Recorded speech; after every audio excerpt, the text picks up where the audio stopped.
বিসমিল্লাহির রহমানির রহিম। আমি কামরুজ্জামান ভূঁইয়া। আমার পিতা মোতাহারউদ্দিন ভূঁইয়া, উনি একজন বীর মুক্তিযোদ্ধা ছিলেন। আমাদের নির্বাচন 8ই মে। আপনারা সবাই জানেন আমার মার্কা টেলিফোন। আপনারা টেলিফোনে ভোট দিয়ে আমাকে জয়যুক্ত করে আপনাদের পাশে থাকার সুযোগ করে দিবেন। আপনাদেরকে একটা কথা বলতে চাই, সেটা হচ্ছিল যে আমাদের মাননীয় প্রধানমন্ত্রীর স্বপ্ন যে স্মার্ট বাংলাদেশ তৈরি করা, সেই স্মার্ট বাংলাদেশের স্বপ্ন নিয়েই কিন্তু আমি আসলে গোপালগঞ্জ আসছি।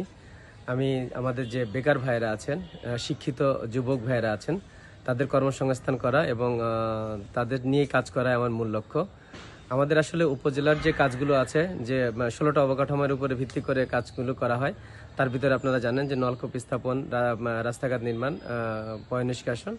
তো এগুলোর বাইরেও যে কাজটা আসলে করার আমার মূল উদ্দেশ্য, সেটা হচ্ছিল আমাদের যে বেকার যুবকদের কর্মসংস্থান তৈরি করা এবং আমাদের মাননীয় প্রধানমন্ত্রীর স্বপ্ন ডিজিটাল বাংলাদেশ, সে ডিজিটাল বাংলাদেশ বাস্তবায়ন করা।